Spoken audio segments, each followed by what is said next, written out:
Hello and welcome to Dice Punks, a tabletop role-playing podcast where we focus on playing full campaigns in less well-known systems. This week, with more space plates cyber spinning than ever before, the Frontispiece Four and their friends make their attempt to take Overthree to the station basements for what they hope will be a conversation.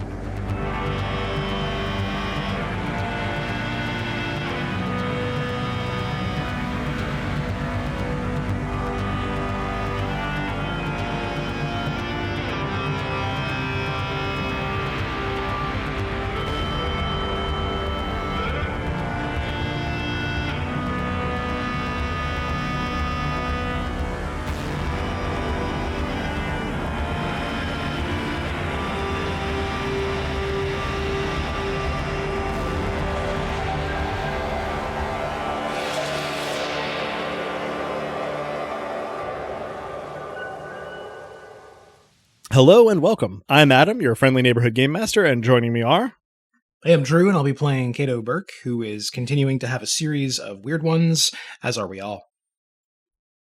Hi, I'm Robin, and I'll be playing Callisto Armitage, but that's officer to you unless your name is Ben Lurie. Hi, I'm Des, and I'll be playing Matchstick, who is not where they ought to be. Hello, I'm Nick, and I'll be playing Laser Raven, a half-demon, half-divine demiurge who has 20 levels in Fighter, 20 levels in Rogue, and 30 levels of Wizard. Or, if Adam won't allow that, then I'll play Ing, a drone operator. Laser Raven? Oh. Laser Raven will return. Yeah. So, this Metal Gear Solid villain that you have instantiated is going directly into the NPC reference. Here it goes. Oh no. I have spelled laser with a Z here. Oh yeah, that's how it's spelled in my notebook. Perfect. I could tell just from the way you said it. All right. Great articulation. Well, sincerely, thank you, players. Let's get right into it with our recap of last time, courtesy this time of Cato. The question was, how do we move Overthree, and what do we hope to gain by doing so? And afterward, that was another question. We wanted to decipher or devise an angelic language. We wanted to prepare for contingencies. We wanted to make an ally of an utterly alien intelligence. And none of that really mattered for the moment when Byrne disappeared. Packed to go, apparently, and went. Meanwhile, Cal still had to do their job, and I don't know this, but grief cracks the fourth wall, so did Byrne. Covering the tracks for a friend who defaced a mural, revenge vowed, L4 disaster, protesters / musicians / rioters / thieves, a slag pie show. Everyone doing their jobs, me included. We prepared for this operation with Overthree, prepared to confront the unknowable, tracking devices, communication with non-human machines, communication with non-machine animals, with dreamers, with people who've tried communicating with dreamers before and failed, Bronwy making sure we don't fall apart, Prolix as ever, Gorister trying to reverse engineer Prolix's collar, Apatia preparing for the possibility of revelation. But I, for one, am having a hard time entirely focusing. Strictly caring. Coffee in hand at the frontispiece, I notice an IMX drone hovering outside. I walk outside to meet it. It's not moving. It's not moving. It's not moving. Marvelous. I mean, not the IMX drone being there, but your recap was marvelous.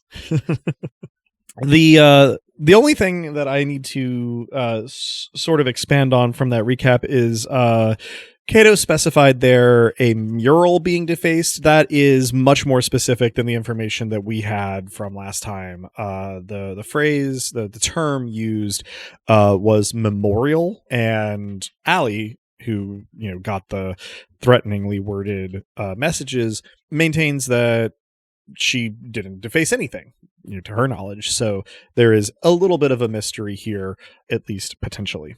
But Thanks for that otherwise- correction. It's not actually clear to me how I know any of this, so appreciate it. Yeah, it's both in character and out of character. I guess I always assume that what's happening in these in character recaps is sometime after the end of the campaign, the characters are attempting to recap specific sections of their lives for some audience, collective memoir audiobook, if you will. So, That makes all of my recaps from the previous campaign retroactively from a God's Eye view, or most of them, a good number of them. That's complicated. I will be. This also means that we found Dosk. Whoa! I'm gonna be thinking about this. Or that whoever's making the audiobook found Dosk. Ominous. I approve. So, to get into it, I will pick up with Kato and the IMX drone momentarily. Before we start there, specifically, just to kind of set the timeline straight here, I believe this is taking place on the morning of Tuesday, February the 4th, at the start of business. The various group and personal preps for the Overthree operation have overwhelmingly been completed. Though the larger part of the group won't know that burns have been completed until they check the sort of shared folder for information and materials. And as is the case with prep, we sort of abstract the results of the efforts until they are needed in the actual offing, so to speak. I think, Also, yes. I have marked myself as on PTO in the Frontispiece calendar. I have noticed this, and my reaction was, Do you inform the rest of the group? yeah. You see an image of the properly filled out PTO calendar, a screen grab comes through the group chat. I send back a monocle emoji. Oh boy. And then I guess after a beat, I send the question, and that means It means they're coming back, or it means they're not. you don't get a response. Seemingly appropriate. Before we get directly into the IMX drone at the door, Kato, if you haven't already, you received 2 cash at the beginning of a session.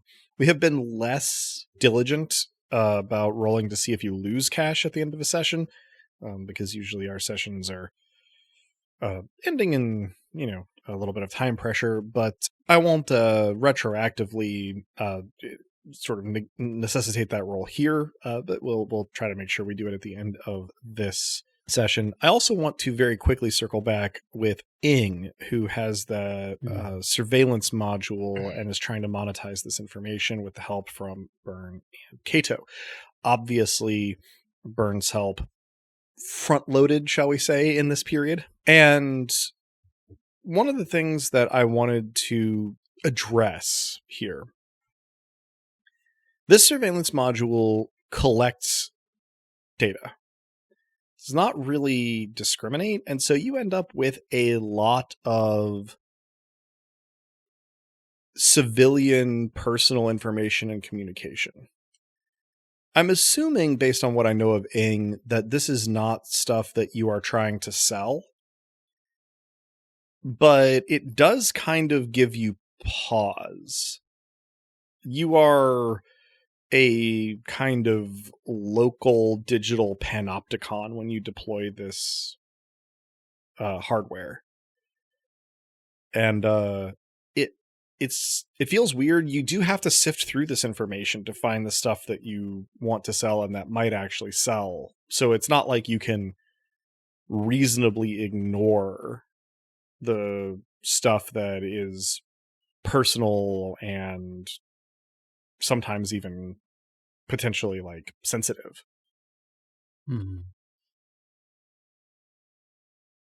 That said, in the time frame that this has been going on, you have managed to sift out what you're willing to sell, and I'd like for you to roll a d6 so that we can see how much cash you get from it.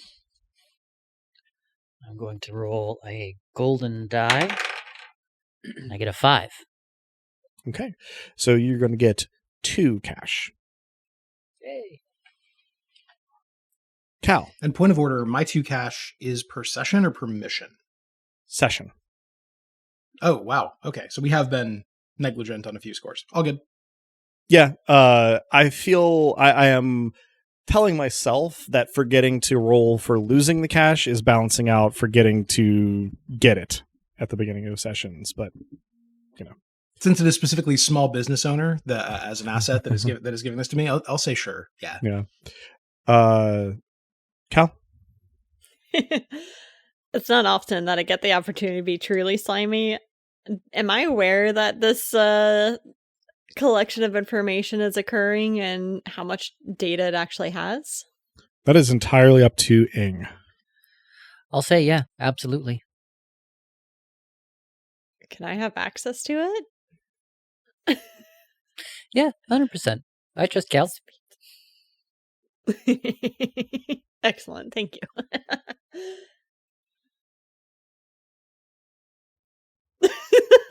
Dez's face. Don't trust cops, kids. I'm not going to be using it except for persons of interest, which is a flexible term. Sure. Oh, well, in that case. That doesn't help Mhm. any. So, finally picking up with where we left off with Cato.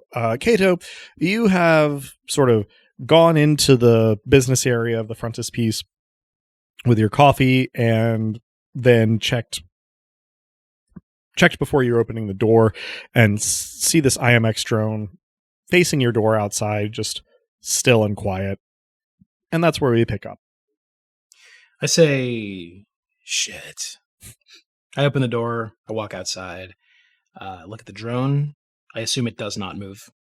It doesn't, but the display lights up. You can think more of like kind of a cyberpunk full color version of if anyone's familiar with the cowboy robots from Fallout New Vegas, sort of like a rectangular screen with sort of a little illustrated face. It doesn't animate in real time. The screen comes to life, displaying sort of a template face, mostly inert, and a simulated voice rings out from the IMX drone that says, "Good morning, business owner. IMX drone serving PSS has detected potentially dangerous network traffic from your location.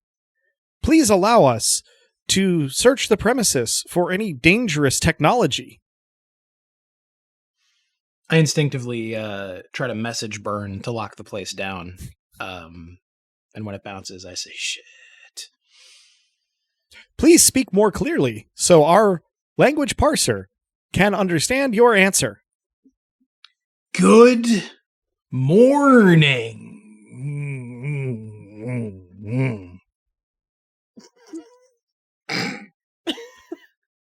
Good morning, business owner.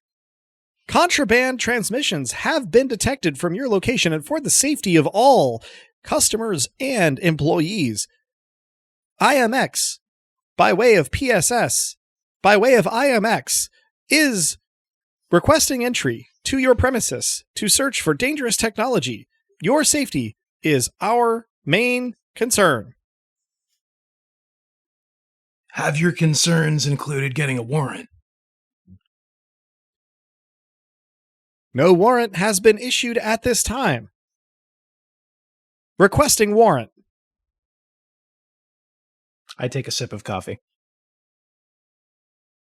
Warrant request submitted. May we search your premises while we wait for the warrant request to be processed? No. We are sorry to hear your answer is, and then your own voice, no. It's a devastating impression. We are concerned for your safety, the safety of your customers, and the safety of your employees. Cato Burke. But the warrant process shall be honored, and you will be notified if it is awarded to PSS to search your premises. Have a nice day. The screen goes dark. The IMX drone does not move. Yeah, have a nice day. I go inside. I message the group, let them know what's going on. Let them know that they haven't been let in, but they're likely to be back.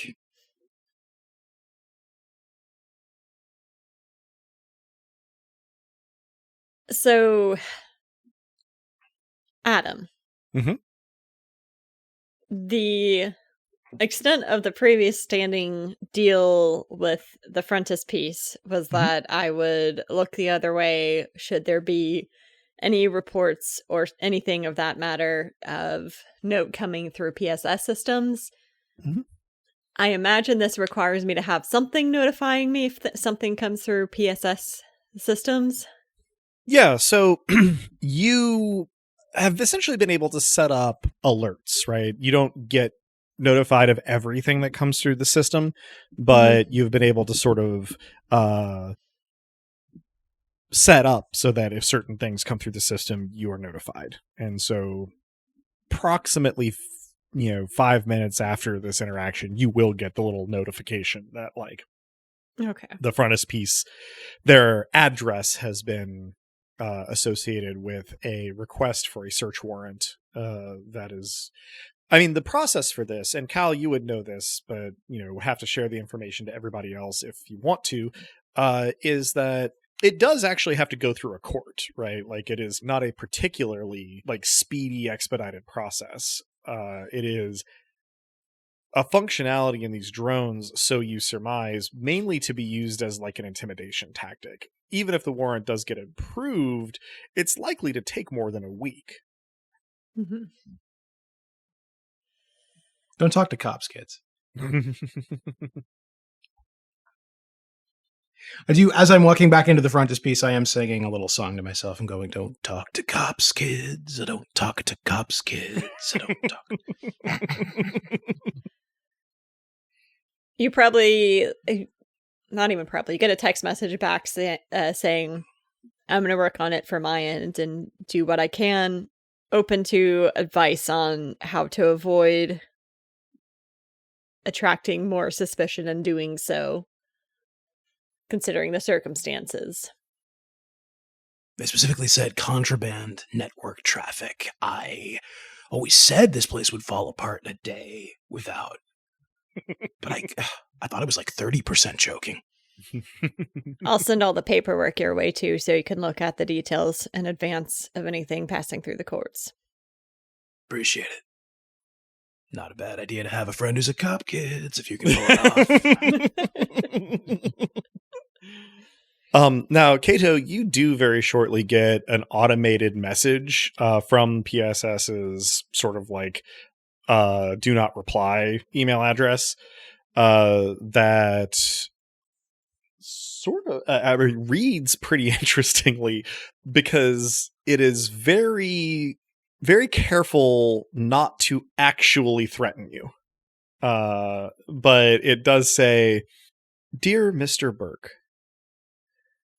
we are saddened to hear that you have turned down our offer of a safety inspection via one of our drones. This inspection was intended for the safety of yourself and your employees, and having turned it down, we cannot guarantee your safety should this illicit network traffic lead to harm to either your bottom line or your body. Please reconsider. In the meantime, we will keep you apprised of all progress on requesting and receiving a search warrant. Have a nice day. PSS." A screenshot of this goes to the group chat. You get an eye roll emoji. Now, Cal, you will actually also... you haven't read hundreds of these, but this isn't the boilerplate. This is... Oh. Actually, eye roll emoji retracted. Yeah. Monocle emoji returns. It is, after all, bespoke, not quite threats. Yeah, friendship ended with eye roll emoji, new best friend, monocle emoji. Yeah, this is overlaps with the boilerplate in certain phrasings, but this appears to be something that someone at PSS has gone in and written to match the tone of the automated messages, or else it's another template that they keep in their back pocket that you've never seen before. Interesting. Okay. I am going to notify Cato of that and send the boilerplate messaging. And Mm-hmm. as soon as I hit send, I am going to bring Ramirez up to date. Okay. With the request of, this has attention on it, and clearly someone is adjusting our settings to add an extra layer of intimidation. Any advice on making this particular warrant disappear in a way that's less detectable than my usual method? Abstracting a little bit, it takes Ramirez a bit to get back to you, but when he does, his response is basically, ooh, see, if you do anything in particular here, that brings your, like, beat under scrutiny, and you probably don't want that. But he will do his best to gum up the works in plausibly deniable ways, though he can't make promises. It will depend on how much of Tupper's personal attention is on this, which he currently does not have any real indication of. I send my gratitude. He replies that he accepts gratitude in the form of beer. Well, It can be microwaved. next several rounds of non-microwaved beer are on me. Though the non-microwave part is obviously not in the message. Sure, yeah. I let him know that this is relevant, though not directly to the ongoing situation. He indicates, acknowledges this information, as well as your promise of, the next beers on you, and basically is like, all right, to work covering your tracks, with a, I guess probably he uses the wink emoji for this. Awesome. I send back the tear laughing emoji and footsteps emoji. If they're whatever that would look like, the whatever shoe thing is. I have officially exceeded my knowledge of the emoji offerings. I mean, Don't to be at fair, me. there are just a lot of them these days. There's emojis for everything. So we did get a fantastic suggestion too, which is uploading all of this information to the Revenant per Des in chat. Which you don't have a direct line. No. I'm going to see if I can figure out a way to put it across their notice, though. See if there's any look on Bacon for anything pertaining to the previous two attacks in particular, and see if I can find anything on them in PSS networks, and also my new shiny network, along with my other usual ones.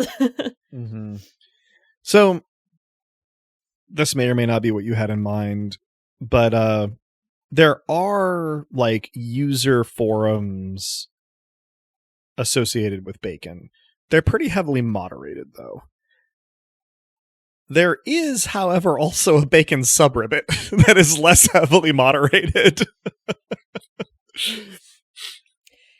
They strike me as a subreddit user. Yeah, I would say so.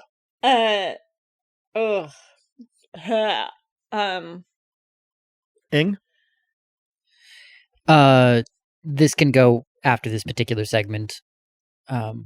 But I would put in the chat, the warrant only really buys us time if whoever's pursuing it stays within the law. this might have to move up a timetable, or it could be exactly the move that they're trying to prompt.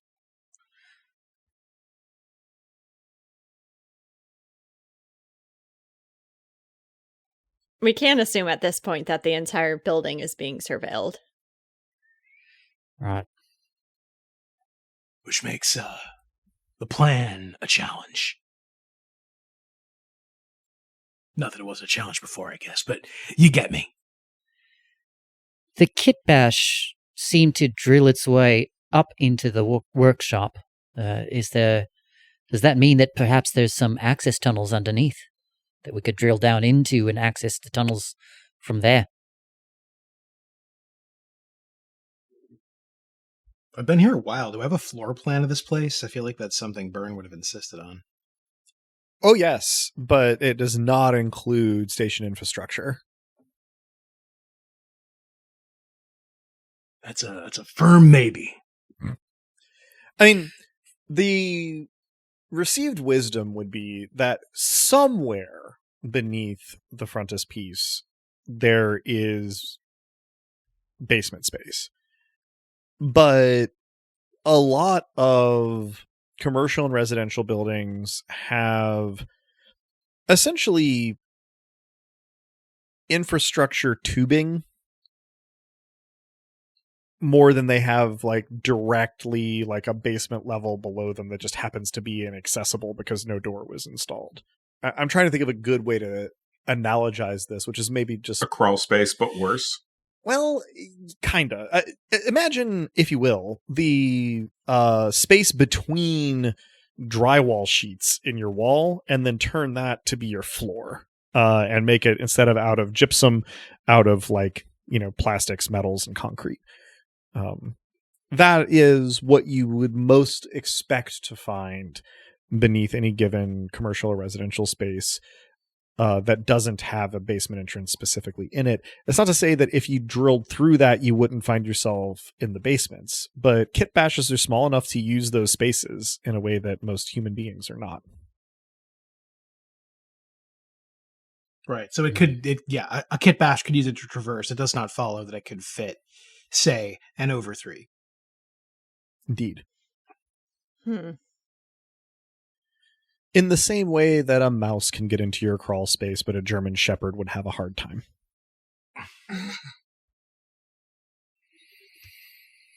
That's the old saying, guys.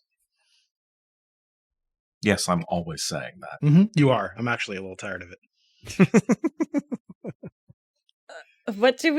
So I am going to pursue this whole Revenant stream, assuming that information was shared with the group chat that we can't necessarily get out by digging out.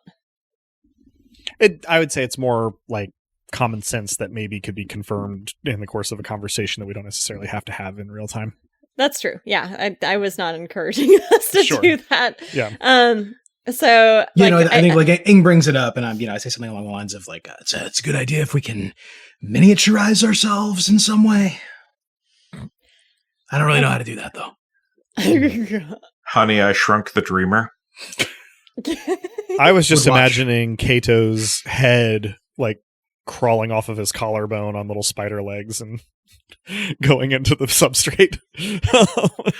I would have to consult the character sheet quite carefully to determine how possible that is. This is some like Futurama presidential head nonsense. Mm-hmm. Cal, you were saying. So I do think I want to roll investigation, what have you, to figure out what I can about the Revenant. Mm-hmm. And I like I said, I feel like they browse the subreddit, but I want to find enough information to essentially dangle a tantalizing stake in front of them. Mm-hmm. Yeah. So I think this roll would be clever plus investigation. Actually, let me make it a bounty hunter roll. Bounty hunter. Oh, okay. Yeah. Clever plus bounty hunter. Yeah. So that'll be 3. So 2d6 plus 6. That's correct. I got 2 6s. Very nice. My request is to up the tracker by 1 because it's plus 6 and 6 plus 6. I mean, yeah, it is going to be hard to get 3 6s in this particular system. Not impossible, but it doesn't happen often. So I'll see what I can do for you there. Where do I include Thank this? you. In any case, 18 is an incredible roll in this system. So let's see. Okay, so your investigations, there are some complications, right, to being able to zero in on this person. But you are able to construct something of a profile, not like necessarily anything more specific than the broadest personality profile. The more useful part of it is actually what they will have needed to know and when in order to have taken the actions that they've taken. You turn part of it into a logic puzzle and then reason out where they would have gotten the information that they seem to have had. And you are not able to zero in on a username or an alias or much less a real person, but you are able to zero in on a handful of information vectors. Now, some of these are not necessarily accessible to you, like, for instance, personal tips are always a possibility. But you isolate some places where you feel pretty confident that this Revenant character is, active at times, might be the best way to put it. What are you specifically looking to kind of seed in these places? So this is going to be a 2-part operation. Mm-hmm. The first is that I want to know where all of the IMX drones are situated, and try to orchestrate them all going down simultaneously. Unfortunately, I am lacking a certain... You're putting a hit out on the IMX drones? Yes. I love this. So I want to get locations of all the IMX drones and leak them to said R3 Venant. And the second step? I'm going to bluff. Okay. And say, I have further information that you seek. And establish a meeting time. I'll leak enough of the IMX drone locations if I can get a hold of them from Ramirez, to show in good faith, and then promise that the rest will be delivered once contact has been made. And I'll establish a burner email through the non-cop side of my phone. Okay. Accordingly. So the goal here is to informally, or I guess through suggestion, put out a hit on the IMX drones, and also try to establish direct contact with Revenant. Yeah, by those are the 2 steps. Okay. And the cause for the hit will be, we have confirmed that they're drawing a lot of personal data, right? And Seems they that way. are, yeah.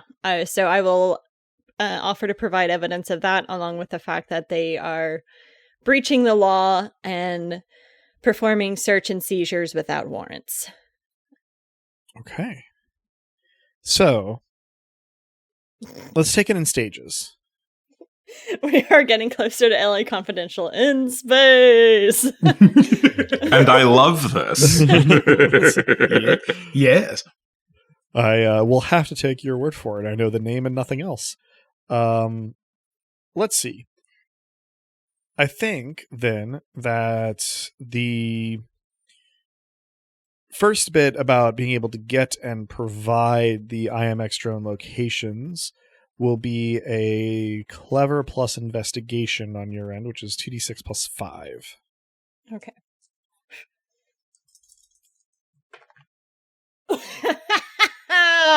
Oh, how the turntables. Oh.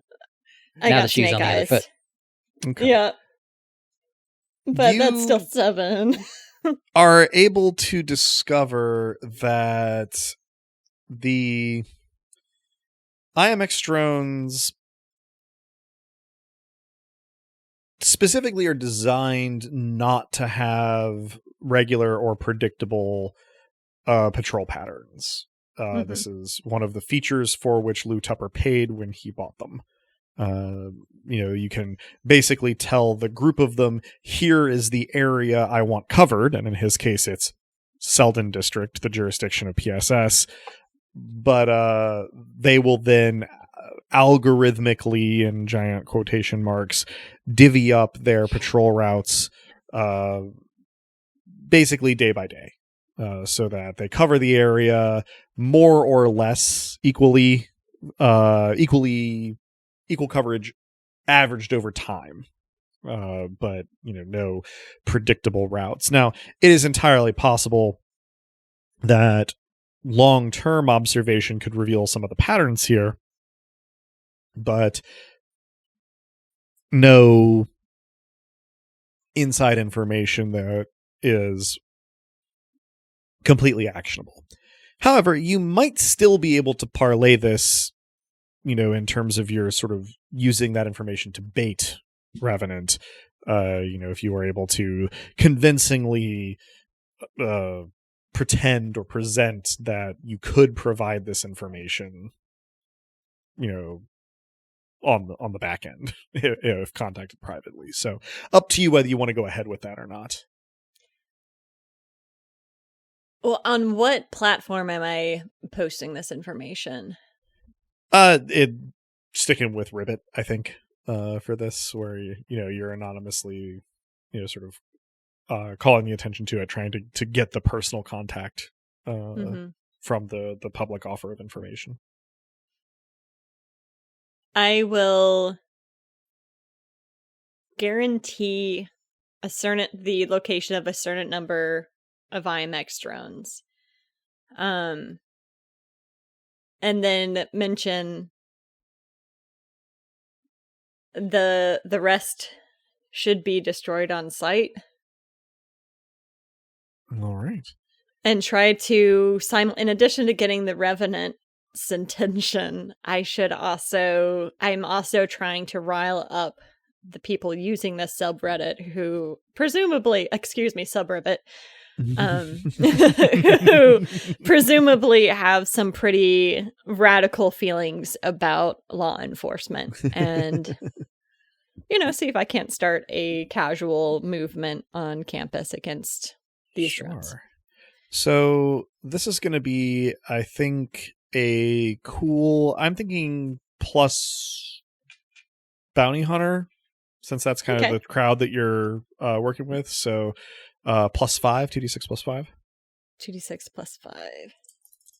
I've switched to another better. Or better. So I got a 1 and a 5, so that's 6 plus 5 is 11. 11. All right. So you get a couple of DMs from this. It kicks off a conversation that is, less useful to you, but you get a couple of direct messages. Let's say 4. Only one of them has any sort of called positive identification. Claims to be from a member of the band Slagpie, and is asking you for concrete information on where these drones will be and how they can be destroyed, because evidently they have earned the ire of the more active elements of the L4 refugee activism community. Any of the other 3 could potentially be Revenant, but they are less forthcoming, more cagey, should we say, more OPSEC focused in the way they offer up information. But all 3 of these messages in their own ways are expressing interest in sort of pushing back against the IMX drone presence in PSS jurisdictions. And might be others, but one of them might be Revenant for all you were able to tell. I'm going to respond to them all the same way. Okay. I'm going to... I imagine I got like a sense of the... Did I get a sense of the algorithmic patrols? Like where some might be in addition to the one that is currently still? I mean, in the amount of time this takes, you're not able to get a really solid, kind of pattern going. It's not the work of minutes to, do this investigation, post this information, receive and reply to these DMs, but it would be the work of a couple of weeks to get a solid idea of the IMX drone patrol patterns. However, you do have one shortcut, which is the knowledge that the frontispiece is likely to be under heavier surveillance for a while. Mm-hmm. I am not going to name the frontispiece in particular. Mm-hmm. I'm going to say that there's been increased activity around, and list the road names within a radius of the frontispiece that would logically pull anyone who is seeking to find these drones to where the one is stationed. More to follow, and I will also share a screenshot of the information that they are collecting with private details redacted selectively, but such that it's obvious that they are collecting individual data on civilians. Marvelous. So you don't get replies from all four. Slagpie is one of the ones that doesn't reply. But you do get replies from two of the others. One is just the text, "Time to resist some arrests." And a little emoticon of like a down eyebrow smiling face. The other response is, "Useful information, if true. Keep you posted." Excellent. I'm going to respond to these two. Mm-hmm. Rumor has it of a crooked PSS officer in the area. Don't have a description, but they respond to the word albatross. I want to clarify too, they might have additional information on the drones while I continue to crack their system. Sure enough. And the one response you get is interesting, ... So that's about as far as your DM conversations take you sort of naturally. Obviously, you now have a DM conversation with, these four accounts, but, their responses have sort of run their course. So you can use those however you see fit. I am going to take the Ribbit post down once I feel that it's had enough traffic. Just, to complicate the trail a little bit further in case Very someone reasonable. starts poking into the destruction of IMX drones. Yeah. I think on that note, actually, I am going to do just a little chaos roll using my dice canister, courtesy of listener and patron Din.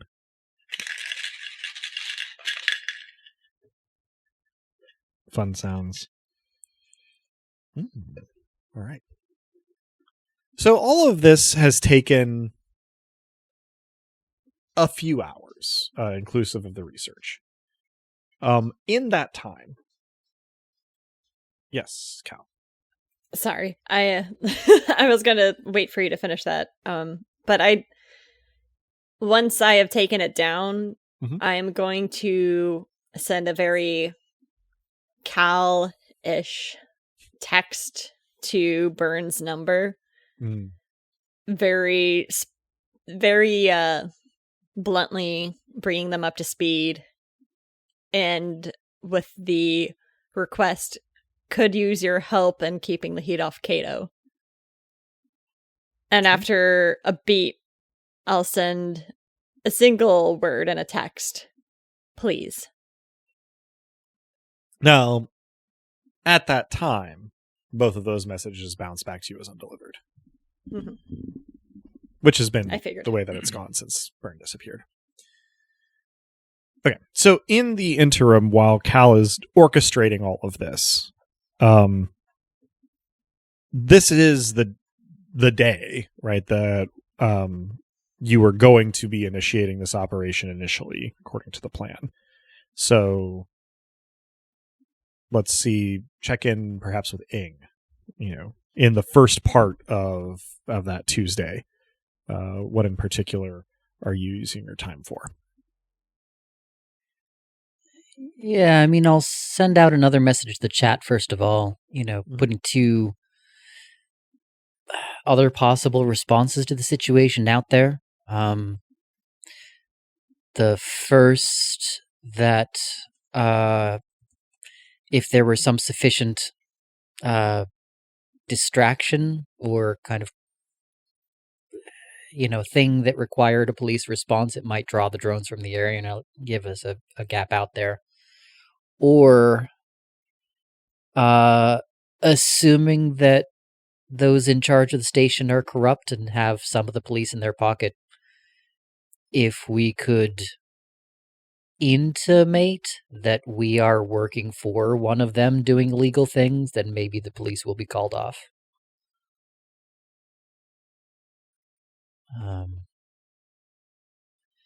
And just see what those that are more worldly than me have to say about it.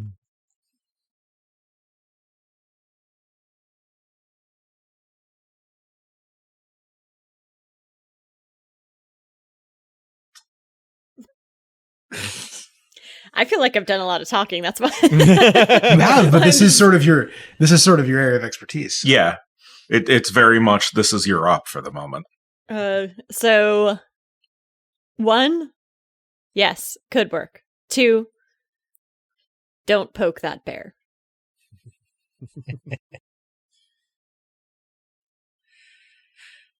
All right. Well, let's see what happens with the rest of it. In the meantime, I don't know, I feel like I'm wrapping up my projects as quickly as possible so that even if they have to be interrupted mid-stride, I'm able to move on short notice. Very reasonable. Oh. Also, just to one side, the tasks that our NPC allies have had, you have less concrete information on how the things Apacia's working on by herself are going, but she has been responsive and helpful to those attempting to, in Cal's case, put together a dossier of known dreamers. In Kaito's case, coming up with a language of angels. Bronwy has reported that she thinks her and Gorister's work on making targeting difficult has progressed as far as it can. Gorister's been working with Ing on tracking device and various countermeasures with maybe some of it'll work. He's been very frustrated by reverse engineering Prolix's collar, though. It has been carefully designed so that removing it renders it non-functional. This is not necessarily just like, it breaks this circuit, and if you can solder it back together, it would work again. It's designed such that it will fry capacitors. Which has the knock-on effect of damaging ROM modules on the circuit board. So it is maybe not totally impossible to take it off and salvage the ability to reverse engineer it, but it would be very high effort and not a guarantee of success. And so Gorister has left it on because he doesn't want to destroy it, irretrievably, but he's very salty. Although a little bit proud of having figured out how that feedback system would work before actually triggering it.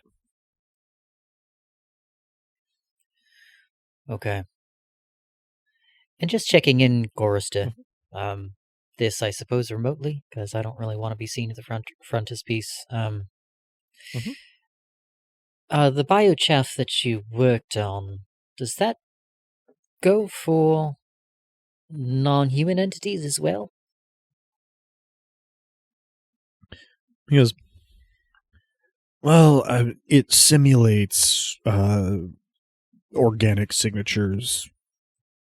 That's frankly easier to make it stand out against the background operations of the station. Theoretically, we could use it to simulate inorganic activity as well, but it just seemed less overall effective. He sort of shows you that basically what they've got is a small firework that throws kind of little transmitters, short range wireless transmitters, in a spread pattern, not on like a grenade, but at lower velocities. And wherever they land, they start to, sort of spoof some information to various sensory spectra. All right. Well, good to know. Thanks for working that out at least. It's a cool project. It's honestly maybe pretty useful. I don't know if cartel folks have anything like this, but start selling them at just above cost to, well, my people. And he gives the closest thing to a smile you've seen from him. I guess this isn't in person, but if it's a video call, you'd see the smile. If not, then he would attempt to convey it via emoji, emoticons, ASCII art, GIFs, combination. Yeah, let's make it a remote call. Yeah. Sure. That's about all on my side for the time being. Sure. I'd offer my In that services case- to Cal or anybody in the group that could use them. Excellent. In that case, Burn. Yes. You've come to the morning of the day of the op. How are you spending it?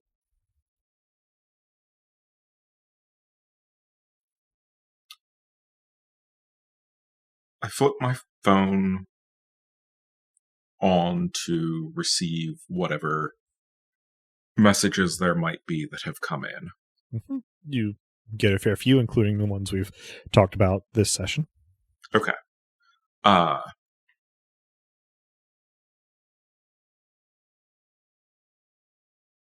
Remind me of the precise phrasing, Robin?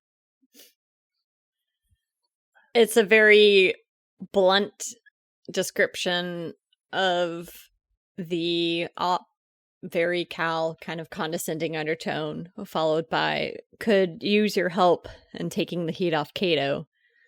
And then in a separate text, just a single word, please. No punctuation, lowercase. Cal texts like my dad. Excellent. I'm accomplishing the style of texting Yeah. which I'm attempting to capture. From an unknown number, you get a text. Is it known the nature of the problematic transmission?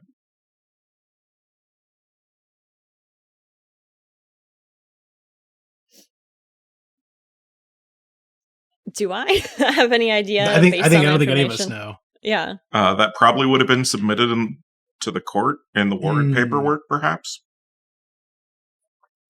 Adam? I say out of character. No such information has been specifically made public yet. It is likely, well, phrasing it a little more precisely, Cal's assumption would probably be that this paperwork is being prepared sort of after the fact. The request for a warrant has gone in and will be sitting in the inbox until the relevant information is submitted by PSS. You can't count on them to be very, very slow with it, but it is likely that they only started after the warrant request came through. So, That unknown number receives a text back. Just simple lowercase no. No. But I smile slightly as I send it. And then it's shortly followed by need help with drone location. Ideally, and then specify a date and time, or not a date, but a time shortly before the operation is meant to unfold. Which has been unspecified up to this point. My assumption would be after the close of business, nebulously. I offer Allie a challenge. Mm-hmm. Namely, I list 24 shitty businesses across Selden District, including our free speech chuckle fuck. Uh-huh. And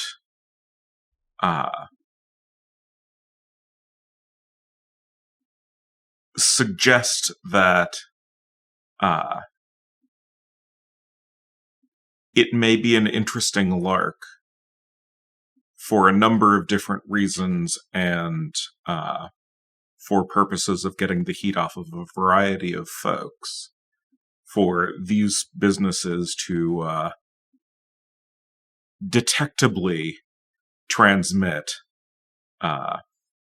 less than licit data to, anywhere soever you please.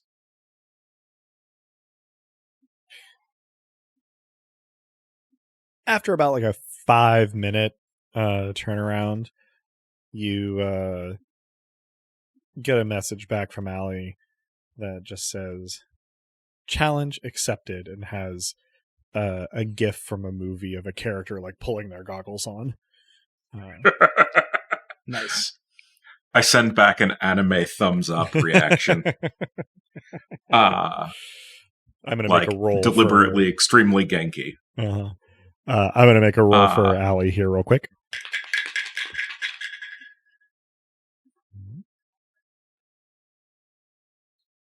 All right. I believe also previously that I had tapped into security cameras sort of in the vicinity of Selden and particularly in relation to the shop. More so that second one, yes. Okay. Would it be possible to expand my network? Possible. Roll a hacking. And a ghosting, because that is at plus 5, I believe. No, 7, because so at plus 7, that is 13.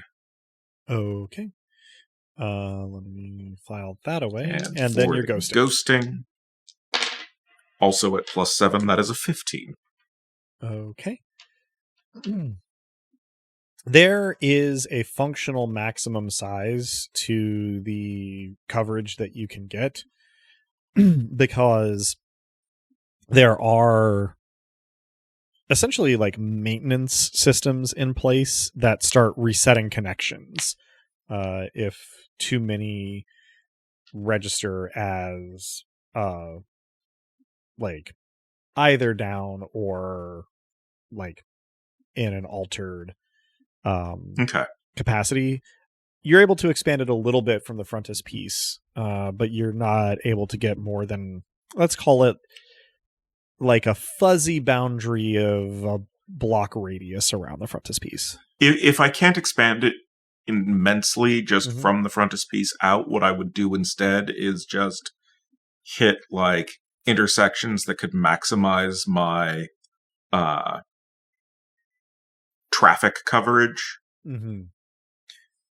Yeah. For then best chance of being able to point out where the goddamn drones are at any given time. Yeah, you're able to pinpoint some intersections and thoroughfares that are particularly likely to become relevant. I'm going to keep this relatively abstract, but sure. That is something that you are able to spend part of your morning doing. Cool. I will then Sorry. offer up a program to, well, I will deliver onto Cal's phone a program to access results of searches for that. Excellent. And Fantastic. offer a little, like, ping, probably your Ogvert, to alert you that it's there. Summer, I smile outright. All right. Cato, you are a party to some of this, goings on that have taken place in the conversations and whatnot. Of course, you do have a business that you're also ostensibly running during this. But Out to lunch. Anything in particular that you are using your morning for? We still, in theory, need a mag lift if we're not activating this thing in here. So I'm still asking around to see if there is someone we know that would have something that helps us transport Overthree safely, ideally covertly, although that's a challenge. Yeah, so do give me a roll. Let's see, that's going to be... we'll make it criminal underworld and cool. So a total of 2d6 plus 3. Okay, and let the record show I will be using my Den device for the first time. Thank you, Den. Thank you, Des, for delivering. It only took me a few months. There we are. That kind of landed on the edge, huh? You can dump it out into the lid. Oh, that's true, yeah. That is loud. That's 8, you said, plus, was it 4 or 3? 3. 8 plus 3 is 11. All right. The contact who provided you the little maglift pallet jack last time that you used to get Overthree to the frontispiece in the first place is unable to loan it to you this time. They've only got the one, and it is out on loan. That said,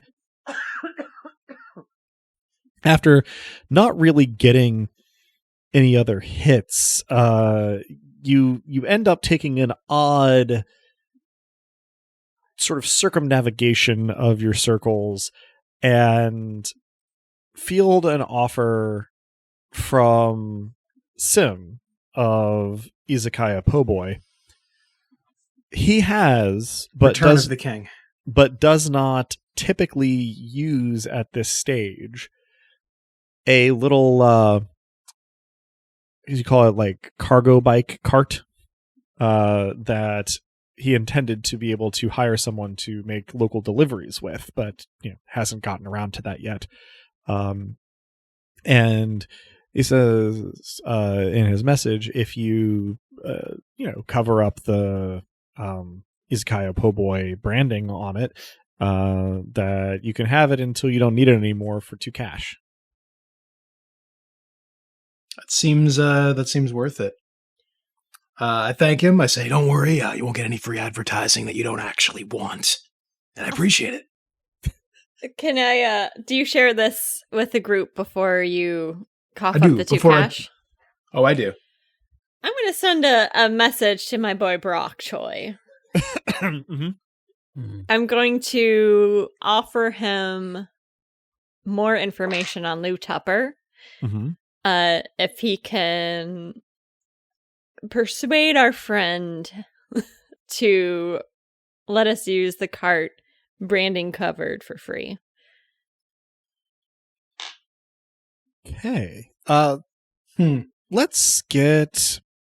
let's see. I think it's just going to be a straightforward cool roll from you, Cal, 2d6 plus 2. Okay. I had to decide which dice to go with. So 7 on the dice, a 4 and a 3, plus 2 is 9. Okay.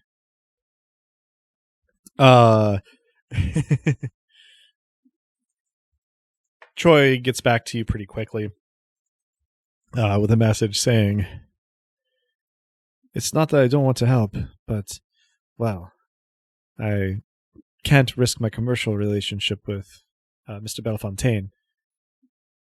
Besides, he could use the money." I respect that. Ing, Yeah, I did also come into 2 cash today. you did. So I did can help out. Kato. You could go. I do have halvesies. two. I do have 2 cash on hand, so I'm able to make the transaction. Do I have 4?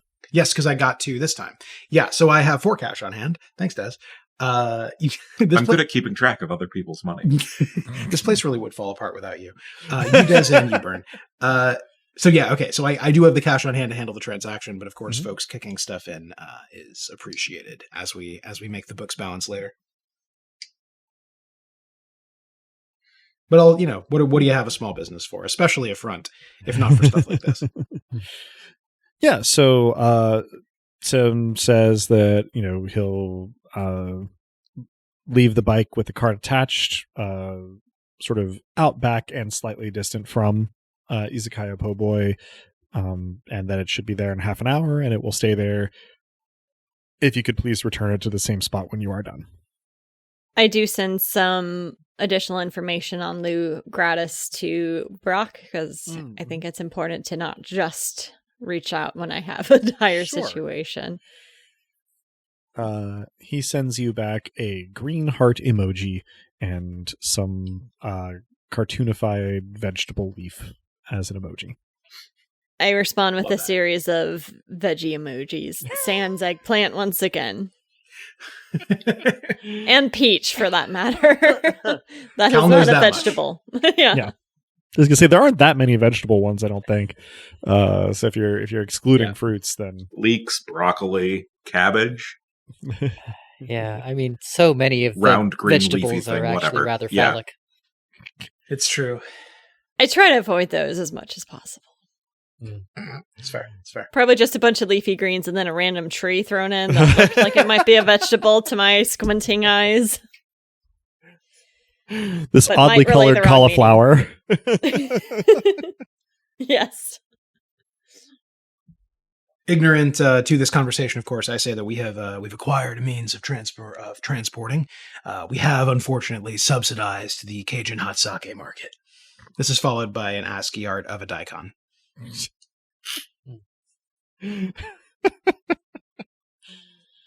I sent a thumbs up. But accidentally also a vegetable. Which one? Not the eggplant. It wouldn't be Not in the recess. Yeah. Have we established how we are going to make Overthree and not look like a giant dreamer we're dragging around? I do have an idea.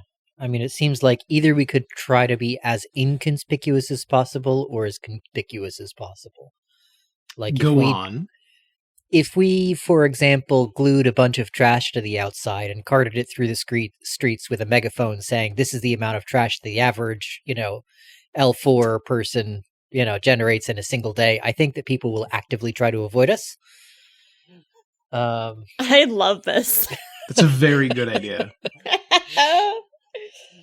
Awkward that's going to get you on Slag Pie's shit list, but yeah.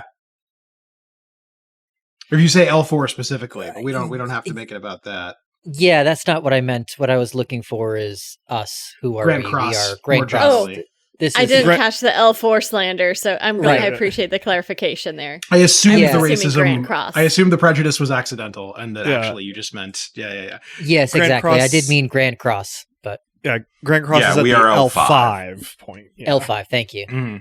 We could even say that. We could make it more specific. We could make it a neighborhood issue, but this is a good plan.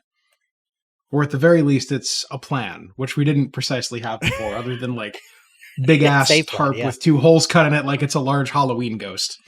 But In January. In January. Would I know of any law that might make this I imagine it's a form of protest and therefore should be protected. But would it ping any flags on my cop radar? If you were going to try to hassle someone doing this form of protest, it would be probably a noise citation. Okay. So I will equip the team with how to avoid getting a noise citation. Should we choose to go this route, likely no louder than. yeah, it'll be a copy and paste, not even like concealed as a copy and paste from whatever resource I pull it from. Just very sloppily midway through a sentence, Yeah, I'm also actually realizing that probably the university and PSS have worked up between them like a permitting system for protests to allow campus security to hassle people who don't get their acts of protest pre-approved. That is actually not in alignment with the actual like free speech rights of Grand Cross, but that like you can use as like, well, this is university policy. So if you're going to be, and does the university property extend to the streets? Not sidewalks? Exactly. No, it is. There are areas, there are thoroughfares that are G-Pol campus, but if you stay off of them, theoretically, these do not apply to you. That has not always stopped PSS from attempting to hassle people. Of course. So it could attract attention. Okay. So I would also be aware of this, incredibly so. And I would say more or less like give the idea a gold star, but share that unless we have a permit for the protest, we could attract more PSS attention than we'd like. And I'm sure some officers are willing to or eager to harass some students. Can prep have falsified a permit when the moment arrives? That is the sort of thing that prep is intended to accomplish. Beautiful. Cool. Yeah. So. Oh, hey, look. Tubular. Solution to the problem of the plan. I love violating causality. It's not violating causality. We prepped for this. That's a good point. Mm-hmm. What I love is backstory. Yeah. Give me those flashbacks. These are leverage flashbacks. I love the Kuleshov effect. But it's still classified as retconning. Yeah, kinda. Yeah. It is literally retroactive continuity. It's Bill and Ted style time travel. Yeah. Yes. Remember to go back and fix this. Right. Exactly. We're just retcon artists. Dude, you're just coming with these game names tonight that are all going to have to exist at some point. I would like to make this time travel game with you, Drew. We're going to put a pin in that. We will have. He knows what's up. Yes. Or, he will. He will have known. Yeah. So I think that we've got 10 total group prep, and so that would take us down Assorted to 9. individual prep, yeah. Mm-hmm. Well, if we use it in the moment, I suggest that we don't spend that it was preemptively. my it's assumption. At time of problem, prep is solution. I was just confirming that was the kind of thing that we could at least attempt to use it for. Cool. Yes. Oh, look, officer, my permit. Okay. Hold it up. Just my front middle finger.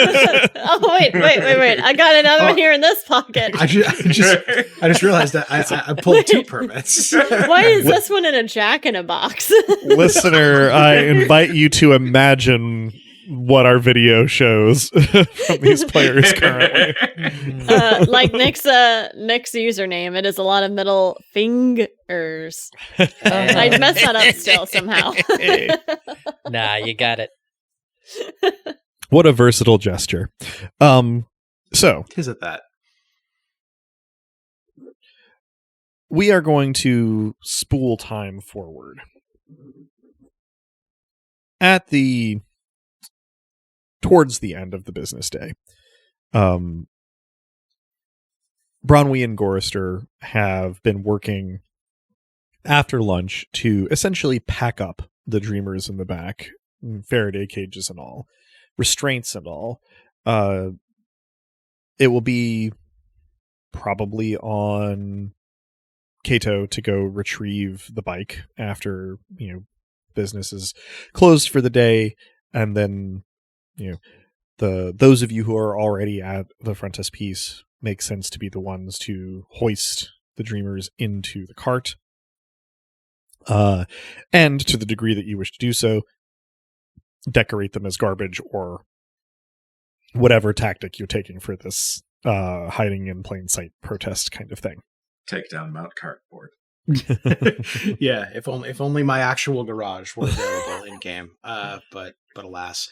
I think we do just that. I think we certainly begin the decorating process. I assume that the point we're making is actually quite valid because garbage is not going to actually be hard to come by. And we get to decorating. Sure. Or at least I do. I won't speak for anyone else on this bizarre and unsavory task. I assume Ing is enthusiastic, but that's for Ing to say. Well, I assumed Ing was not there because people who were not expected to be at the frontispiece were avoiding it. But correct me. That is also a good point. If we're gearing up for the reverse heist, I'd probably drop by at some point. All right, then, yeah. Let's say I get started before you drop by and you receive frequent update pictures. You're doing it wrong. More trashy. Bronwyn is also stretching her creative muscles here. Gorrister is essentially on nail gun, glue gun, and other fasteners duty. He does this with about as much grace as he does anything. So here is a roll for Bronwyn's and Gorrister's efforts. They are artistes about this. Kato and Ing, you can demote yourselves to sort of manual labor here because Gorrister, despite his best efforts, gets into it, and he and Bronwyn, between the two of them, are doing a sort of like Olympics opening ceremonies level of elaborate staging and showmanship here with this small pile of garbage. Hell yeah. I expect in the meantime, that if you look at it like a magic eye and unfocus your eyes, a face comes into focus. I like it. The face I is just hope disapproving. Overthree doesn't mind. That's is no insult intended. Sorry, I interrupted you, Nick. Yeah, I was saying in the meantime, maybe if Kato does have a megaphone handy, I'd calibrate it, work on calibrating it to just below the noise threshold that would get us sighted. I can certainly calibrate my own voice to a decibel level, so that might be the best way. But do I, in point of fact, have a megaphone? I don't know that I do. It is likely. It is likely to be something restricted under a noise ordinance, based on at least real world precedent. And I can't. I would also encourage you to disguise yourself, because if you're under surveillance and then suddenly take up a noble cause while carting garbage around, it'll be pretty obvious that you are up to something. Yeah, I recommend mustaches. You should perhaps not go. I am not the easiest to disguise. That's a good point. Yeah, recognizable. I was gonna say might have to hide you amongst the refuse. Wouldn't be the first time. I was gonna say you are actually probably going to have to just take an entirely different route than if you're drawing attention to this thing. You don't want to be anywhere near it, because even with something like holographic projection armor obscuring you, it is going to be easier to pick you out with your asymmetry than most. Yeah. I believe a bajillion hours of play ago, we established I have a coat that drapes such that I just look like a very big guy. So I'll wear that and take a different route. Mm-hmm. Around about the time that this project is finishing up, Apatia drops in to put in her effort here, and is thrilled with the sort of fake protest plan, because this is her bread and butter. She is very sure that she will be able to carry it off. Cal, just before it is about time for you to clock out and, sort of see how you can slot into all of this, bulletins go out across PSS that 2 of the 3 IMX drones have come under attack in the last 10 minutes. One has had a huge amount of cooked tofu thrown at it, several cubes at a time. The assailants are in black bloc, and so are not hidden, but are also anonymous at current, and a pursuit order is in effect for those. The other one seems to have been scoped out and had its path lightly booby-trapped with smoke bombs and essentially small homemade fireworks that make very loud screeching noises.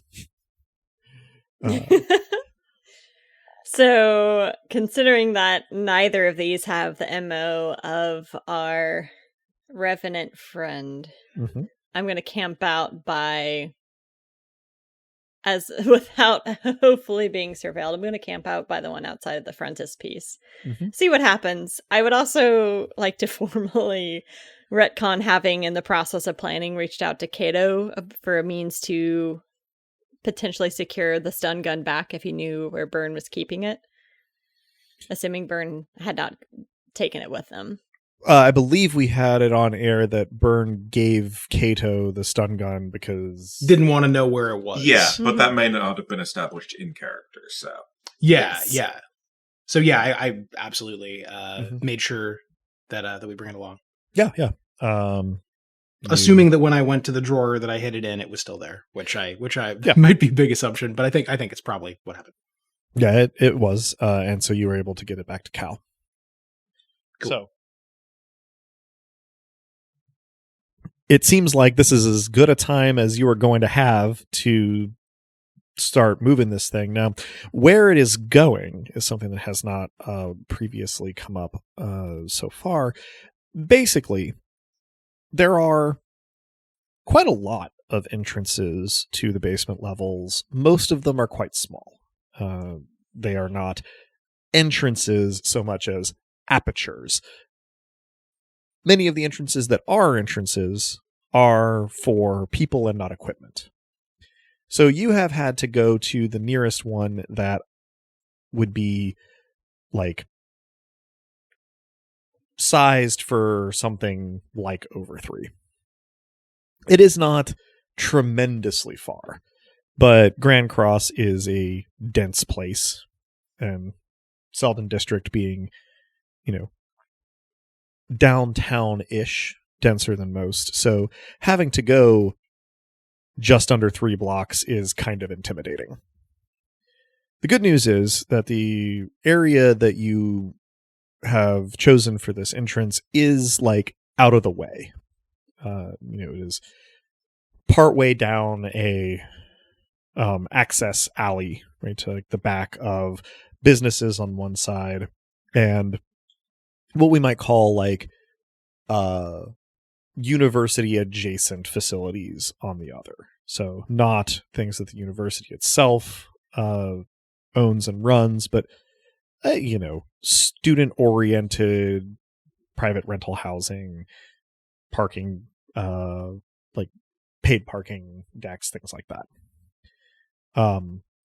There is no guarantee at any hour of any day in any part of Selden District that you will have total privacy, but you've timed it to hopefully be after most people will have cleared out. Does anyone ever show up for the frontispiece?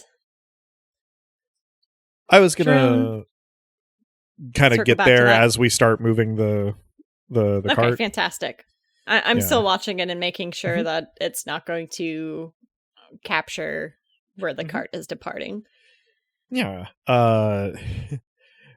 I will also rule, we hadn't really circled back to it. It has kind of hung out there in essentially low power mode, but the first couple of people who came to the frontispiece on what is admittedly a fairly slow business day did sort of like roll it off to the side a little bit so they could get to the door. So it is not like directly in front of the door, but rather kind of perpendicular to it, a little off to one side. Fantastic. Okay. I'm going to start getting a couple of rolls from people. So, first up, Cato, you are just moving stealthily, not like sneaking, but just staying under the radar, taking your own route. I would like you to give me make that a quick roll, because I'm generous and not at all mean. 2d6 plus 3. I'm always saying that about you. Handsome, too. That is an 8 plus 3 is 11. And actually, that is 2 4s, so that is a critical if that matters. Taken into account, there are no... to announce all of our crits. Indeed. This is... there is no specific effect listed, like, rules-wise here, but I will take into account that it is doubles. I'm stealthy as fuck, is what we're saying here. Fortunately, that would be rolling higher. You have a distraction, which I'm going to roll for Apatia. Ing, if you are contributing to this, that is your call, and we can get a roll from you. This would probably be... I mean, I can see my way clear to making it apply under Android rights movement, which would be plus cool, so 2d6 plus 5. It's not about Android rights, but, that would have been where you could practice this kind of performance. Mm-hmm. 7 on the dice, plus 5 is 12? 12, yeah. So let me roll for Apatia. Ooh. She got a critical as well. So, as you start this little parade... Bronwyn and Gorst are sort of hanging back there.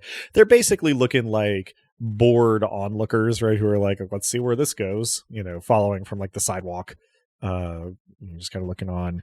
Apatia, for her part, draws attention regardless. It's kind of her whole thing. And so she starts pretty immediately delegating to you the task of actually like pedaling this cargo pike and an attendant cart. Quite heavy, but you're up to the task.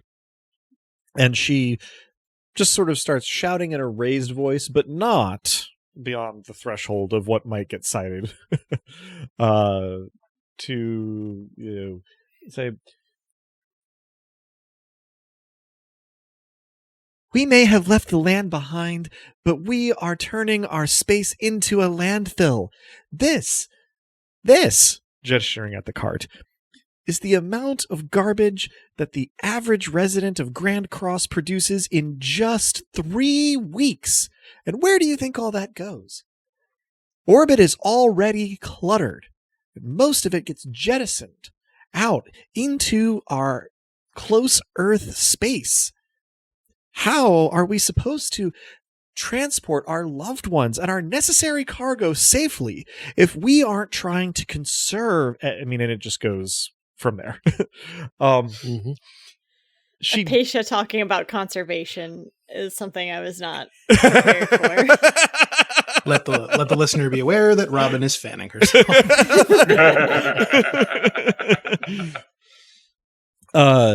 So she gets, like more or less exactly the attention, right? People look long enough to figure out what's going on and then tune out, over and over again. You can see it. Ing, anything in particular that you are attempting to contribute here? Excuse me. I will grab fistfuls of like newspaper and garbage and like wave it at anybody that looks a little bit too closely to make them actively avoid looking any closer and walk away. Honestly, a very clever tactic. Kudos. So you guys Inganapatia, you make the first block totally uneventful. Cal, you are sort of getting all of these little bulletins about the ongoing kerfuffle around these other two drones, watching the one outside of the frontispiece. Burn, you are sort of monitoring the various traffic at the places where your cameras have been co-opted, and piecing together the various things that are going on around Selden District because of this op. You are able to sort of note that things seem to be moving as expected. Kato, you're mostly in the dark other than group texts, but are making your way at a more rapid clip than the package is to the basement entrance that you've chosen. About the time that Ing and Apatia are halfway through the second block of this route, a couple of things happen, not exactly simultaneously, but given the asynchronous nature of this operation, we can handle them at around the same time.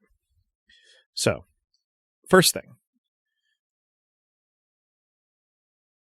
Cal, you are not the only person on the street. There are people, moving around Selden District. It happens. But you do become aware that sometime in the last minute to 90 seconds, you have ceased to be the only person watching this drone. You are looking, as you sort of come to this realization, like across the street and down a little way, at a person who appears to be a woman of middle or older years, a prominent scar, sort of from her right temple to the right corner of her mouth across her cheek, kind of pulling her mouth into an unusual shape. She's not tall, but seems fairly solid. It's not entirely clear to you from this distance whether that is because she is like solidly built or because she's standing in a way that suggests solidity. What is interesting is that she is wearing what I'm going to cheekily call diet tactical gear. Cargo pants in dark colors tucked into army surplus combat boots, and a sort of army drab tank top with what looks at first like a relatively full on like civilian tactical vest, but after a moment's observation is actually a military style medics webbing that has had the visibility markings stripped off of it. She's standing with her arms crossed and sort of glaring at this drone. I'm just going to watch and observe, see how it plays out, continue to stay cool, and yeah. Good deal.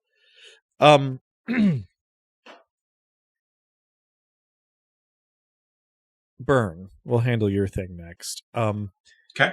You become aware that you are suddenly not the only person observing security feeds around Selden District. There is enough of a dearth of further information here that what you can conclude is that the other observer is also an illicit observer. They have taken care to cover their tracks. All you are able to do is basically see that there is another port being accessed from a couple of the cameras that you are accessing that is sending all of its surveillance data, through that port as well. I will do the sort of digital equivalent of a "oh hi," like just a little packet through the port. Mm-hmm.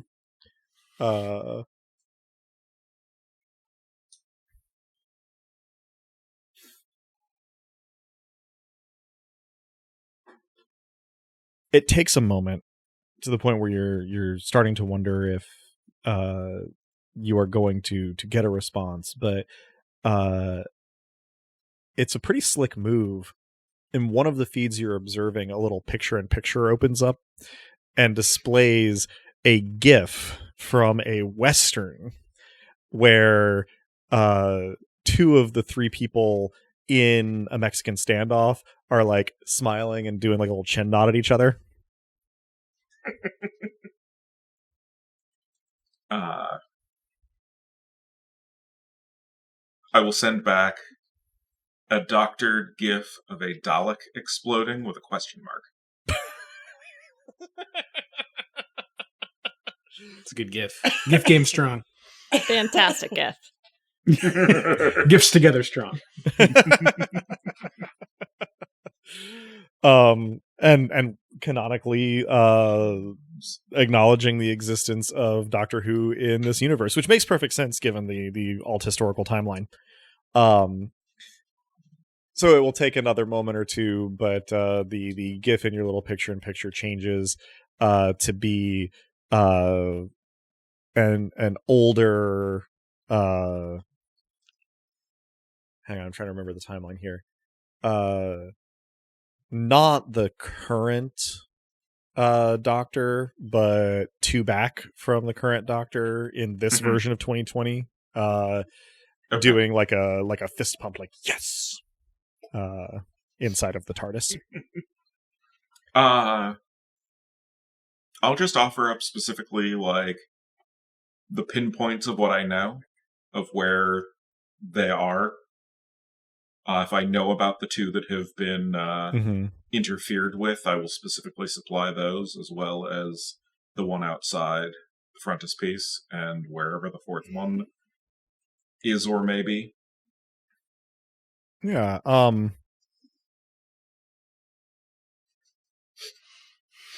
You supply the information that you have, and the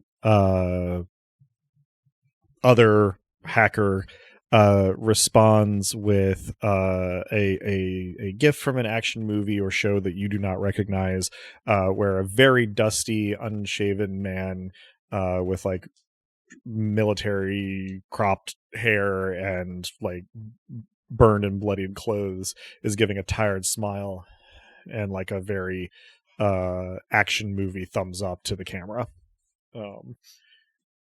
And presumably they are going about their business there.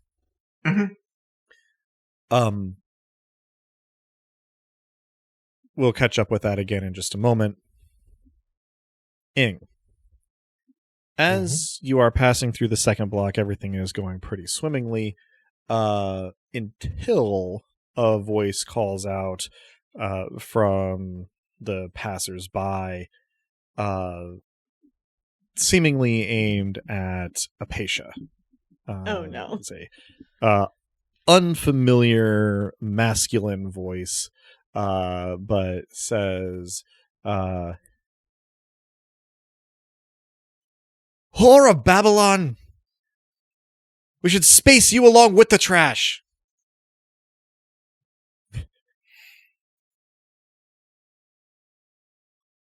Oh, look, it's Mr. Gonna Die by the end of the campaign. Now, Apatia, for her part, does not respond to this at all, but others in the crowd are now paying more attention given this unexpected interaction.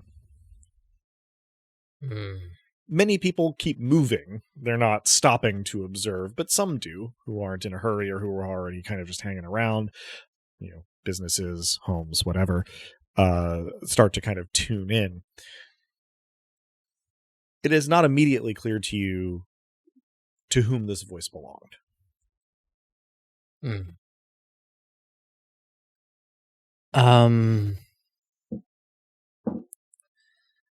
I give Apatia a nod and then peel off to see if I can distract this person, track down the voice, engage the voice, if necessary, have an argument with the voice. Now as you the are procession proceeds. Pedaling the cargo bike. Yes, I am. Let's see. So since I haven't yet said where my drones are, Mhm. where would you suppose they are so that I don't bias myself in one direction or another? Sure, I would assume that they are surreptitiously like trailing along. Let's say probably Bronwy and Gorister have between the two of them the like ones that have to walk, kind of on their persons, and then the flying ones are staying low over rooftops as they sort of just trail a little ways behind. If that sounds reasonable to you. It does, and as an aside, the idea of teeny tiny robots walking along beside them is just unbearably cute to me. I mean, I do have that in my head that the drones have hitched a ride on Bronwy and Gorister to be less underfoot and less obvious, but your image is extraordinarily cute. That too. So I'd like to peel those off that I can to go and track down the voice and see if I can deal with the voice remotely. Sure. Once the target has been acquired. Yeah, let's get a robotics roll from you. I think this is going to be a cool plus robotics because it's, very much about like keeping your cool and dividing your attention. So that's going to be plus 5. Reasonable. And that's 10 plus 5, 15. All right. So you manage not to bike into anything while you are kind of splitting your attention this way, and you take a couple of the airborne drones and a couple of the ones that were hitching a ride on Gorister, and sort of fan them out in search of where this voice came from. It does seem that this is not somebody who is trying to provoke a pitched confrontation, because they have drawn this attention and then sort of tried to fade into the background, but you are able to sort of using where it came from and how it sounded and the process of elimination to isolate who you think is your guy. It's an older man, a little bit of salt and pepper in his hair with some bad facial hair and way too much hairspray, wearing a short sleeve white button up shirt and black slacks, along with tennis shoes, who has kind of leaned against a storefront behind some like cafe furniture to stay a little bit out of the way, and you're able to match the voice to the call he is on, which is wrapping up right as you sort of zero in on him, but ends with, "Yeah, out in broad daylight. Right. Mm-hmm.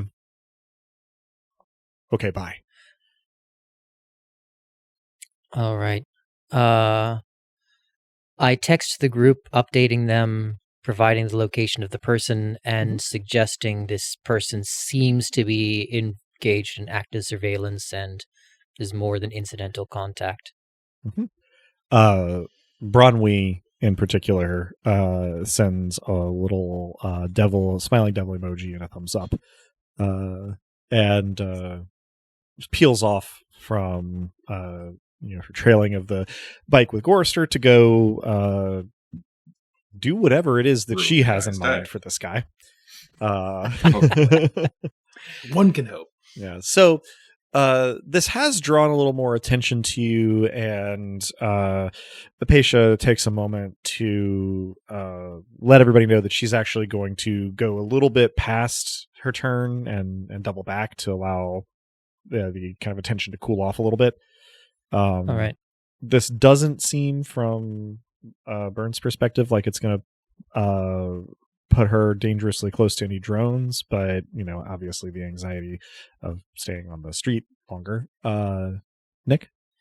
Yeah, in the meantime, if it's not pushing my actions too far, I'd like to try to peel off more of this crowd that's been attracted by holding up a clipboard saying, yes, excellent, we're getting some traction now. I'm looking for personal volunteers to, drop by and personally address this problem. All I need is your contact information.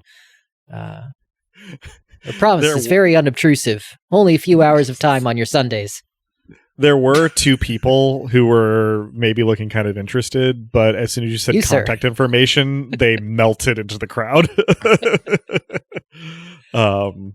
It approves to be reasonably effective. I'm gonna circle back real quick here then to Cal.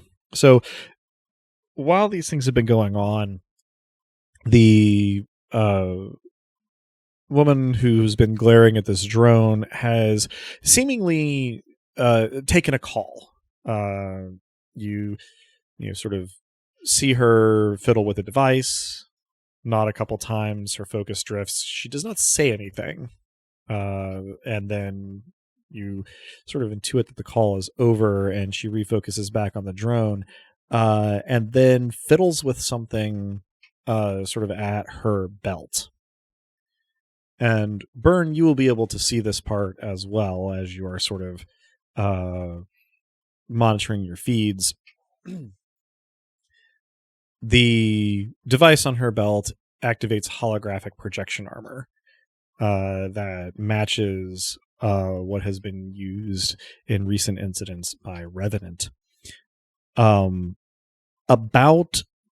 3/4 of a second after that happens, Burn, the cameras that cover the frontispiece just power down. They will come back online, but it is going to be a full reboot. So they're going to be a couple minutes. The frontispiece is now on lockdown. Okay. Definitely doable there. Cal, particular actions? Right. So I imagine that I perched up someplace that would give me a strong vantage point, but also allow me critical access to something visible from this woman's perspective. Yeah. For one prep, we can have a fire escape you prepared earlier. Okay. I will use a group prep. I have previously received the group's permission to do so. Indeed. That seems to be what I do on this missions. Mm-hmm. And use that to set myself up. I also think I need to spend a prep to activate my own holographic projection armor prior to taking up this point. I believe... Oh, no. I right tool, right job. Gain 1 asset specialty with an asset of your choice. The first time you would spend prep, use an asset while on a mission, spend 1 less prep. So you don't have to spend I did do that, didn't I? Oh, goodness. One of these days I'll finally figure out how to play Cal. No, you're fine. That is specifically your holographic projection armor for that. Yes, so I don't have to spend a prep to activate it. You just have the one for the fire escape. Prior to taking up position on the fire escape, I'm going to activate my own holographic projection armor to take on the likeness of the Revenant. And then stand there, watching her menacingly within her eyesight. Yeah, so, you know what? Yeah, let's go with this one. Roll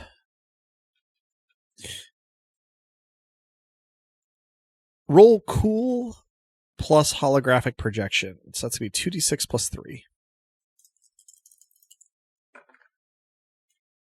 That's a good roll. I got a 6 and a 3. So that's nice. A 9 plus 3 is 12. That is a good roll. So you take up your position and your pose with your holographic projection armor going. And in this span, you see this woman, her own holographic projection armor, approaches the drone, and its screen lights up briefly before she plants what appears to be a tire iron almost all the way through it. And it starts sparking and smoking. And this is not like a superhuman feat of strength, but it is pretty impressive in one go, at very least. Uh, and at that point, after the smoke clears a little bit, you, can't see facial expressions or like eye lines behind the holographic projection armor, but you do see her sort of take a seemingly reflexive step back and like her bearing angles up in your direction, and then she very quickly snatches the tire iron out of the drone, causing more sparks and a different color of smoke before sort of pausing for a beat, seeming to sort of be looking at you. I crook a finger in her direction, then descend down the fire exit into the adjacent alleyway. All right. That cool roll comes in handy. Right, let's call it half a second after she moves in your direction, out of the view of the street cameras around the frontispiece, the cameras come back online. And so, Burn, you are seeing these feeds again, and they are empty of unusual traffic, though there are a couple of people who are sort of stopping to look a little bit puzzled at a smoking IMX droid with a hole in the screen that is parked outside of the frontispiece. As I descend, can I send a quick text to the unknown number? Sure. It was them.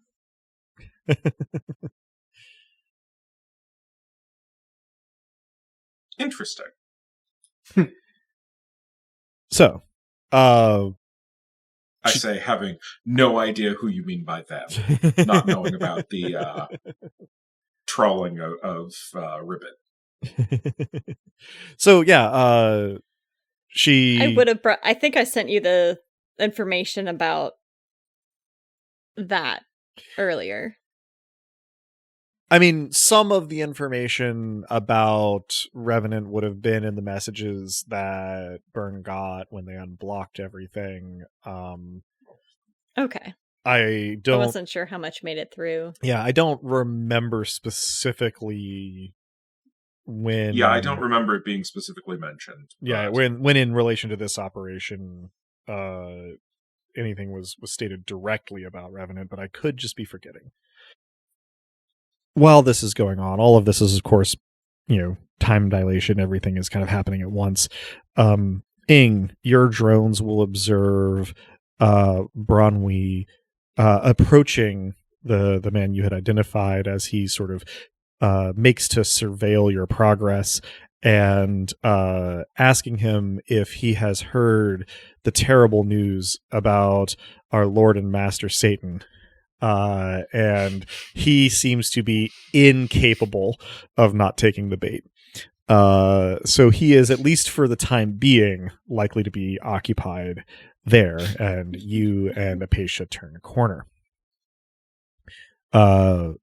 Kato, you are at the alleyway where everybody's supposed to show up, and so you are trying to loiter unobtrusively with seeming some success. And Cal, you have successfully enticed Revenant into this alleyway, sort of near the frontispiece, but out of view of the general street traffic and out of view of real-time surveillance. If you would like to, you have the opportunity to say the first word or make the first move, but you do not have to, and if not, then, I know what she'll do.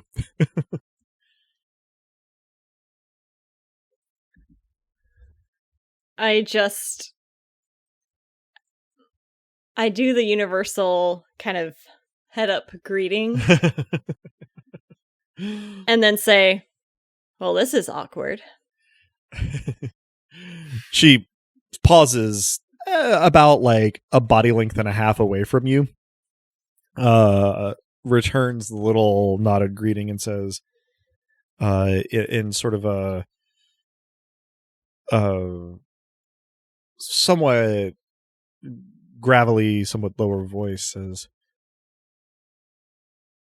"Suppose it could be our I mean, are you Revenant? As a matter of fact, I am. Oh my god, I'm your biggest fan. And that's where we'll end our session. Good shit. All right. So I know I said last time that I was feeling optimistic about XP this time, but we are mid-operation. So I am going to defer that, and we may just get, depending on how this all interlocks with goals, we may get a little bit more XP for the deferral there. But this was fun. I'm looking forward to next time and the conclusion of this very complicated operation. And thank you to my players, at least, for putting up with a little bit of scatterbrainedness from me this evening. Hopefully, our listeners, this will be the first you've glimpsed of it. In the meantime, that'll conclude this session of Dice Punks. So thanks for joining us. I hope both our players and listeners enjoyed it as much as I did, and that you'll join us again next time. If you're hearing us now, then you probably know where to listen to this, but we can be found almost any place one can listen to podcasts, as well as on the wider web at dicepunks.com and on Tumblr and Blue Sky as @dicepunks. With that, I think we're ready to say farewell, so say goodbye to the kind folks back on Earth, players. Thanks for listening. Don't be obtrusive unless you mean to, and maybe not even then, but also then. Thanks for listening, everyone. I hope your heroes, when you meet them, don't turn out to be the police. Thanks for listening, folks, and know who to reach out to and how, and so on. Thanks for joining us, listeners. Now that we are joined, the Dice Punks have formed a Megazord Gundam and can take on greater foes.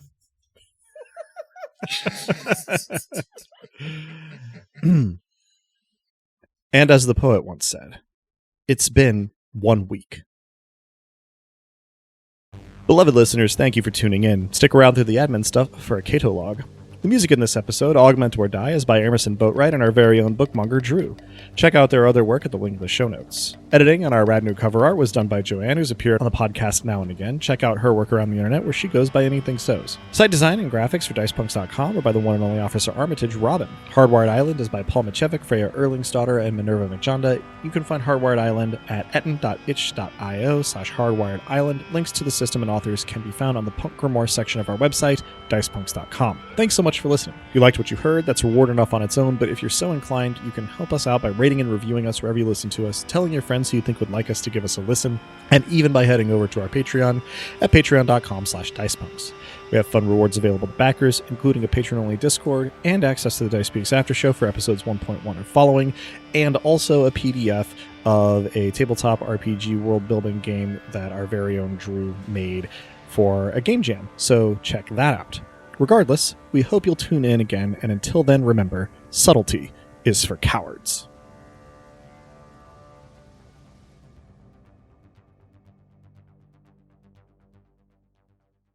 We did, back when, crown the earth in a laurel, a halo, an outer shell of garbage. We'd poisoned the surface too, don't get me wrong, but the befouling of the nearest by space was special. A special sort of sin of self-sabotage, choking the sky with the corpses of new tech that, we were promised, would carry us beyond our little corner of the galaxy into the expanse of exospace. They didn't, then, quite. They might, still. Maybe. But the reminder of the cage we were building for ourselves started to come in the form of things falling from the sky. My aunt, the one who still spoke to me after I had to leave home, told me how she remembered in the late 70s when a piece of Skylab fell in Australia. They fined NASA $400 for littering. And when a Soviet satellite fell apart and rained radioactivity over Great Slave Lake in northern Canada, which at the time was mostly the way I learned there was a place called Great Slave Lake in northern Canada. The ascent and descent of the junk both got worse post-impact, of course. We were actively working to give humanity a real shot at a future, but we got serious about that precisely when we stopped imagining that future having anything to do with our home planet. The future was in the stars.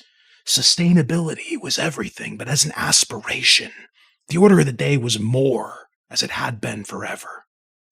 I knew, inescapably, that our chance wasn't in escaping Earth, but in escaping our predilection for junk and the people who would let us where we'd found ourselves, folks like my folks.